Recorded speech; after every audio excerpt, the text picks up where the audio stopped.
स्वागत है आपका आई टुडे न्यूज में। सिंदगी के व्यासन मुक्ति केंद्र में एक व्यक्ति के साथ ब्रूटल असॉल्ट का मामला सामने आया है। इलाज के दौरान पीड़ित की मौत हो गई, जिसके बाद मामला और भी गंभीर हो गया है। मृतक के परिवारजनों ने अस्पताल के सामने शव रखकर जोरदार प्रोटेस्ट शुरू कर दिया है। परिवार का आरोप है कि नशा मुक्ति केंद्र में इनह्यूमन ट्रीटमेंट और फिजिकल असॉल्ट के कारण ही व्यक्ति की हालत बिगड़ी और उसकी जान चली गई। प्रदर्शन कर रहे परिजनों का कहना है कि अस्पताल और व्यसन मुक्ति केंद्र की ग्रोस नेग्लिजेंस, समय पर सही इलाज नहीं और मारपीट को छुपाने की कोशिश इस मौत के लिए सीधे तौर पर जिम्मेदार है।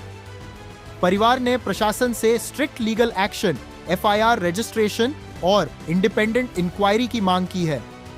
घटना की जानकारी मिलते ही मौके पर पुलिस ऑफिशियल्स पहुंचे और स्थिति को काबू में करने की कोशिश की जा रही है। फिलहाल इलाके में टेंशन का माहौल बना हुआ है। अब बड़ा सवाल यह है, क्या सिंदगी के व्यासन मुक्ति केंद्रास में नियमों का पालन हो रहा है? क्या इस मौत को सिर्फ एक इलाज के दौरान हुई मौत कहकर टाल दिया जाएगा? प्रशासन की अगली कार्रवाई पर सबकी नजर टिकी हुई है। ವೈಷ್ಣವಿ ವ್ಯಸನ ಮುಕ್ತ ಸೆಂಟ್ರಲ್ಲಿ ಅಡ್ಮಿಟ್ ಆಗಿದ್ದಂಥ ಪೇಷಂಟ್ ಒಬ್ಬರು ಡೆತ್ ಆಗಿದ್ದಾರೆ ಅಂತ ಹೇಳ್ಬಿಟ್ಟು ಸ್ವಲ್ಪ ನಮ್ಮ ಸಂಘಟನೆಯವರು ಬಂದುಬಿಟ್ಟು ವೈಷ್ಣವಿ ವ್ಯಸನ ಮುಕ್ತ ಕೇಂದ್ರದ ಹತ್ರ ಬಂದು ಸ್ಟ್ರೈಕ್ ಮಾಡ್ತಾಯಿದ್ರು.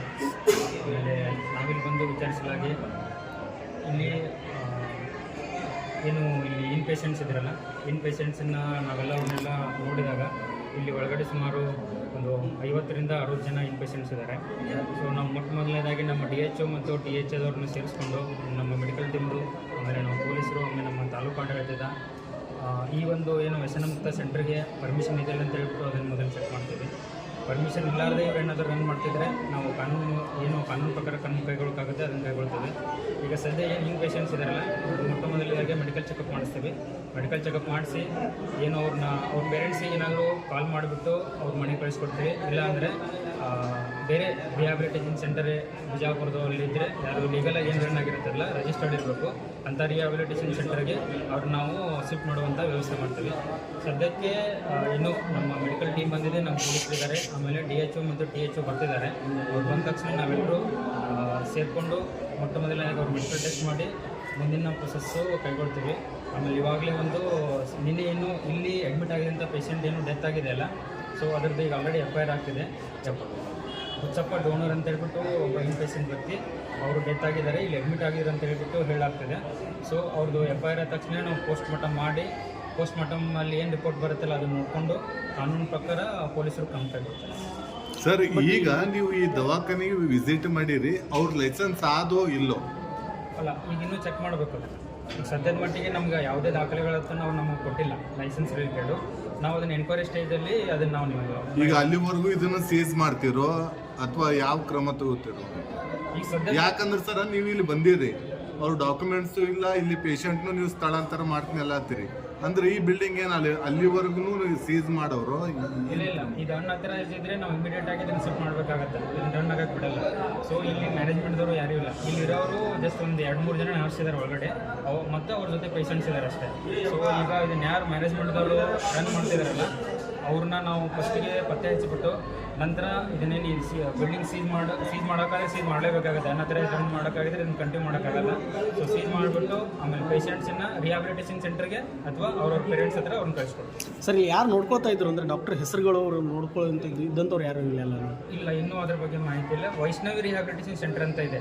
ಓಕೆ. ಸೊ ಈಗ ಪ್ರಾಥಮಿಕ ಮಾಹಿತಿಯಿಂದಾಗಿ ಅವರು ನಮ್ಮ ಡಿಸ್ಟ್ರಿಕ್ಟ್ ಹೆಲ್ತ್ ಆಫೀಸರ್ ಕಡೆಯಿಂದ ಯಾವುದೇ ರೀತಿಯ ಪರ್ಮಿಷನ್ ತೊಗೊಂಡಿಲ್ಲ ಅಂತ ಹೇಳ್ತಿದ್ದಾರೆ. ನಾನು ಫೋನ್ ಮೂಲಕ ಕೇಳಿದಾಗ ಆಲ್ರೆಡಿ ಹಿಂದೆ ಒಂದು ಅಕ್ಟೋಬರ್ 2025 ಒಂದ್ಸಲ ಇಲ್ಲಿ ವಿಸಿಟ್ ಮಾಡಿದ್ರು ಅವರು.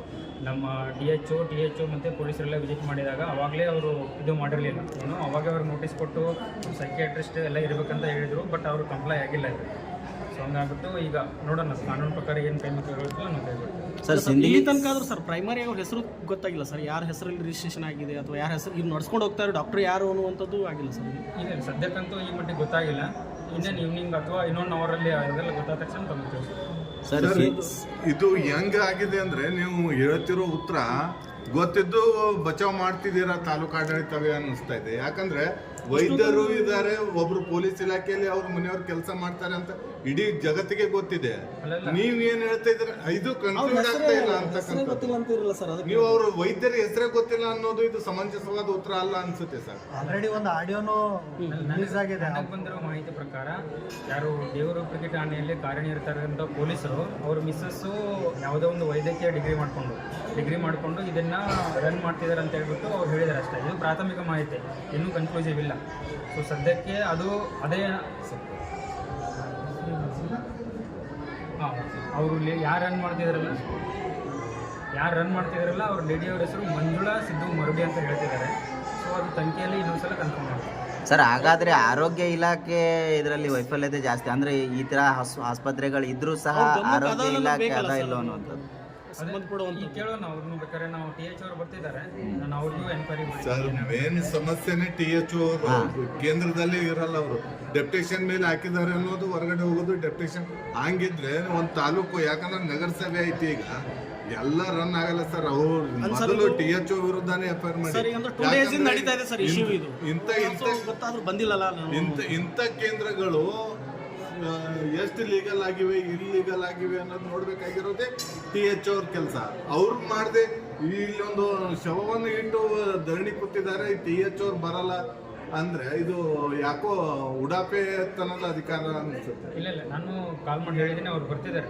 ಅವ್ರು ಬಂದ ತಕ್ಷಣ ಅವ್ರದ್ದು ಏನಾದರೂ ಡಿರೆಕ್ಷನ್ ಅಪ್ಡೇಟ್ ಇದ್ರೆ ನಾವು ಕಾನೂನು ಪ್ರಕಾರ ಈಗ ಅವ್ರಿಗೆ ಏನಾದರೂ ಬಂಧನದಲ್ಲಿ ತಗೊಂಡಿದ್ದೀರಾ ಅಥವಾ ಇಲ್ಲಿವರೆಗೂ ಯಾರು ಕೂಡ ಬಂಧನದಲ್ಲಿ ತಗೊಂಡಿದ್ದಾರೆ. ಕಾಲು ನಡ್ಲಿಕ್ಕೆ ಬರ್ಲಕತ್ತಿಲ್ಲ.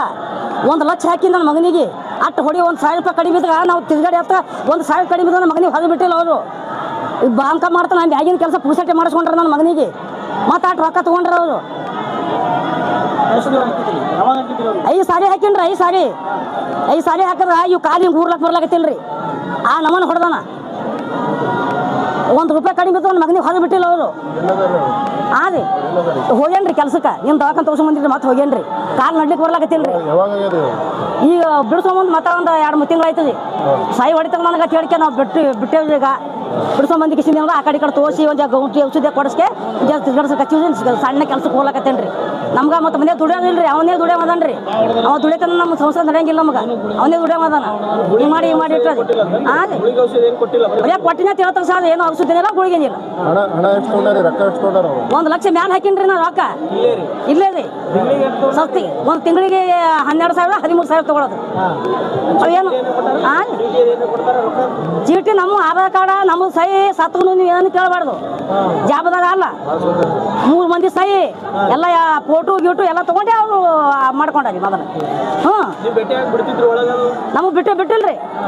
ಎದಕ್ಕೋಸ್ಕರ ಏನು ಕೆಲಸ ನೀವು ಬರ್ಲಕ್ಕ, ನೀವು ಆಟ ಕಟ್ಟಿ ಹೋಗೋದು ಹಾಗೆ ತಂದು ಯಾಕೆ ತಂದು ಹಾಕಿರಿ ನೀವು ಅದು ಕೇಳ್ತಿದ್ರು ನಮ್ಗೆ. ನಾವು ಹಂಚಿ ಅದು ಹೋಗೇ ಇಲ್ರಿ ಒಳಗೆ. ನಮ್ಮ ದೂರಿಂದ ಹಿಂದ್ಗಡೆ ಬಿಡ್ಸ್ಕೊಂಡ್ ಬರ್ಲಕ್ಕ ಆದ್ರೆ ರೊಕ್ಕ ಕೊಡ್ತಾನೆ, ನಮಗೆ ಬಿಟ್ಟಿಲ್ರಿ ಒಳಗೆ. ತಂದ ಮೇಲೆ ಹಿಂದ್ಗಡೆ ಏನು ಕರ್ಕೊಂಡು ಬಂದು ಆ ಕಡೆ ತೋರ್ಸಕ್ಕೆ ಇನ್ನೂ ನಡ್ಲಿಕ್ಕೆ ಬರ್ಲಕತ್ತಿಲ್ರಿ. ನಮ್ಮ ಪಾದಾಗ ಕಾಲು ಹಿಂಗೆ ಕುಂಟಿ ನಡಿತೇನ್ರಿ. ನಾ ಇಲ್ಲೇ ಅದಾವ್ರಿ ಮ್ಯಾಗ ನಮ್ಮ ಮಗನೇ ರೀ. ನಡ್ಲಿಕ್ಕೆ ಬರ್ಲಕತ್ತಿಲ್ರಿ. ಗುಂಡಮ್ಮ ಅಂತ ಹೇಳ್ತಾರೆ ಸರ್.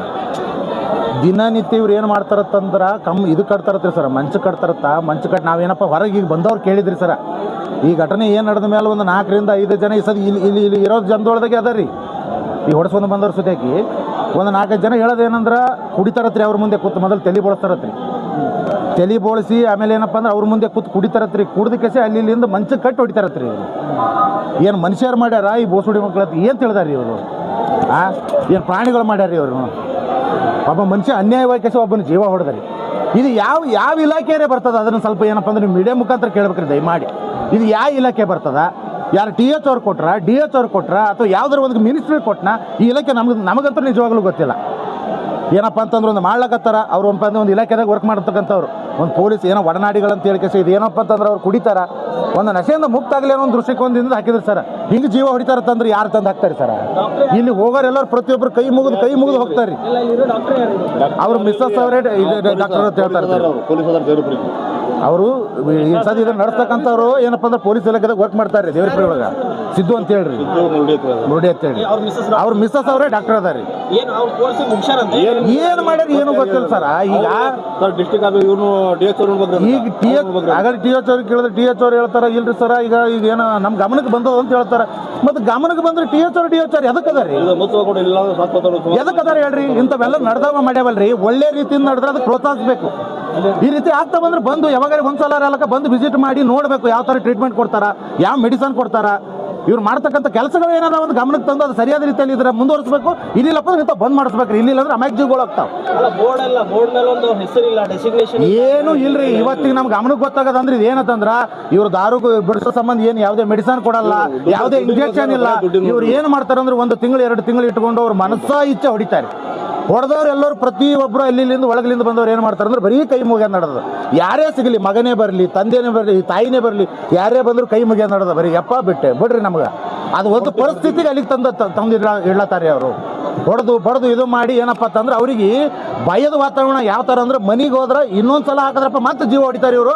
ದಾರುನೇ ಬಿಡಬೇಕು ಅಂತ ಭಯದ ಹೊಡೆತಕ್ಕೆ ಏನಪ್ಪ ಅಂದ್ರೆ ದಾರು ಬಿಡಿಸೋಂಥ ಕೆಲಸ ನೋಡಿದ್ರಿ ಹೊರತು ಮೆಡಿಸನ್ದಿಂದ ಇವ್ರು ದಾರು ಬಿಡಿಸ್ಲಾಕತ್ತೆ. ಈ ರೀತಿ ಘಟನೆ ನಡ್ಲಿಕತ್ತ ನೋಡ್ರಿ. ಇಲ್ಲಿ ದಯಮಾಡಿ ಅವ್ರಿಗೆ ಏನಪ್ಪ ಅಂದ್ರೆ ನ್ಯಾಯ ಕೊಡಿಸ್ಬೇಕು. ಇನ್ನೂ 100 ಜನ ಯಾರದಾರ ಒಳಗಡೆ ಯಾರದಾರ ಅವ್ರಿಗೆ ಏನಪ್ಪ ಅಂತಂದ್ರೆ ಅವ್ರಿಗೆ ಬಿಡಿಸ್ಬೇಕ್ರಿ. ಇಲ್ಲಿಲ್ಲಪ್ಪ ಅಂದ್ರೆ ಹಿಂಗೆ ಆದ್ರೆ ಇನ್ನೂ 10 ಜೀವಗಳತ್ತಾವ ನೋಡ್ರಿ. ಇವು ಇಂಥವು ಬಂದ್ ಆಗ್ಬೇಕ್ರಿ ಸರ್. ಈಗ ಸಿಂಧಿ ಒಳಗೆ ಸಾಕಷ್ಟು ಜನ ಅನ್ಭವಿಸ್ಲಾಕತ್ತಾರ. ಈಗ ಬಿಡಿಸ್ಕೊಂಡ್ ಬಂದವ್ರು ಹೇಳತ್ತಾರ, ಭಾಳ ಜನ ಬಂದಿಲ್ಲ. ಇದು ಈ ಒಂದು ಸಾವು ಏನಪ್ಪ ಅಂದ್ರೆ ಅದಕ್ಕೂ ಉತ್ತರ ಕೊಡ್ತದ್ರಿ. ಇನ್ನೂ 10 ಜನ ಬಂದು ಇದು ಏನಪ್ಪ ಅಂದ್ರೆ ಅದಕ್ಕೆ ಹೇಳ್ತಾರೆ. ಅದಕ್ಕೆ ಚಂದ್ರಶೇಖರ್ ದೊಡ್ಡಮನೆ ಅಂತ ಏನಾಗಬೇಕು ಸರ್, ಅವ್ರು ನಮ್ಮ ಮಾವರಿ.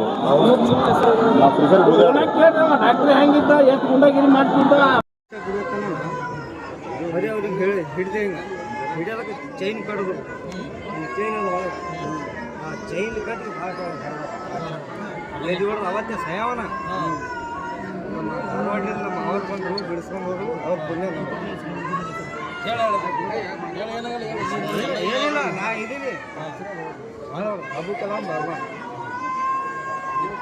ದಿನಕ್ಕೆ ಎಷ್ಟು ಸಲ ಊಟ ಕೊಡ್ತಾರೆ? ದಿನಕ್ಕೆ 2-3 ಸರ್ತಿ ಕೊಡ್ತಾರೆ. ಮುಂಜಾನೆ ನಾಷ್ಟ ಕೊಡ್ತಾರೆ. ಅಡುಗೆ ಮುಂಜಾನೆ ಚಲೋ ಇರ್ತದೆ. ಅದು ಈಗ ನಾವು ಹೆಚ್ಚಿಗೆ ತಿಂತೀವಿ, ಒಬ್ಬರು ಕಡಿಮೆ ತಿಂತಾರೆ. ಅದೇ 2 ಚಪಾತಿ. ಅದು ಆದ ಬಳಿಕ ನಿಮ್ಗೆ ಯಾವ ಗುಳಿಗೆ ಕೊಟ್ಟಿರ್ತಾರಲ್ಲ, ಗುಳಿಗೆ ಕೊಡ್ತಾರೆ. ಆ ಗುಳಿಗೆ ಕೊಡೋದು ಕೈಕಾಲು ನಡೆಯೋದು ನೀವು ಕಟ್ಟಿರ್ಬೇಕು. ನಡೆಯಲ್ರಿ, ಅದು ಗುಳಿಗೆ ಕೊಡೋ ಟೈಮಿಗೆ ಹಿಂಗೆ ಆತು ಬಾಯಿ ಹಿಡಿತಾರೆ, ಒಳಗೆ ಬ್ಯಾಟ್ರಿ ಹಿಡಿತಾರೆ. ಅದು ನುಂಗ್ಲಿಕ್ಕಂದ್ರೆ ಏಟ್ ನಾವು ಬ್ಯಾಟ್ರಿ ಹಿಡಿದು ಕೊಡ್ತಾರೆ. ಹೊಡೆಯೋರು ಇರ್ತಾರೆ. ಇವರು ಸರ್ 10-11 ಬರ್ತಾರೆ. ಅವ್ರು ಬಂದ್ರೆ ಯಾವ ತಪ್ಪು ಮಾಡಿದ್ರೆ ಎಲ್ಲರಿಗೆ ಬದಲಿಸಿ ಹೊಡೆಯೋದೇ ಹೊಡೆಯೋರು ಸರ್. ಸಾಲ ಬಿಡ್ತಾರೆ ಇಲ್ಲಿ ಬರ್ತಾರೆ ಅವರು. ಅವ್ರು ಯಾರು ಆಸ್ಪತ್ರೆ? ಹ್ಞೂ, ನಾ 15 ದಿನ 12 नहीं 18 दिन में अनलॉक आ गई। 1 महीना रहे थे, हमारे घर वाले रहे थे।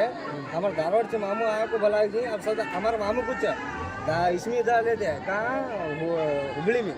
अब उसको दोनों पाँव आ गई। अब बोलांगे ಅಕಸ್ಮಾತ್ ನಿಮ್ಮ ಮನೆಯವ್ರು ಬಿಡಿಸೋದಲ್ಲ ಬಂದಾಗ ಬೈದಾರೆ? हम बೈದಾರೆ ಏನಂತ? ಬಿಡಬೇಡ್ರಿ ಹಂಗೆ ಮತ್ತೆ ಅವ್ರಿಗೆ ಮತ್ತೆ ನಾ ಯಪ್ಪ ಬಿಡಿಸ್ಕೊಂಡು ಹೋಗ್ರಿ ಮಗರು ಮಗರು ಹೊರಗೆ ಆಗಬೇಕು. ನಿಮ್ಮ ಮನೆಯವ್ರು ಹೋಗ್ತೀನಿ ಅಂತ ಅದು ಏನು ಅದು ಹಂಗೆ ನಾವು ಒಟ್ಟು ನಮಗೇನಾಗ್ಯದ ಒಳಗಿಂದ ಹೊರಗೆ ಬೇಕಾಗ್ಯದ, ಬರೋದಕ್ಕಾಗ್ಯದ ಕೈಕಾಲು. ಆ ಟೈಪ್ ಶಿಕ್ಷೆ ಕೊಡ್ತಾರೆ ಅವರು. ಎಲ್ಲಿದ್ದು ಬಿಡ್ತೀರಿ ಮತ್ತೆ ಹೋಗಿ ಹೋಗಿನಿ 1 ತಿಂಗಳದಾಗ ಚಾಲು ಮಾಡಿರಿ. ಮತ್ತೆ ಅವಾಗ ಮ್ಯಾಟನ್ನು ಚೂರಕ್ಕಾಗ್ಯದ. ಬರಬರಿ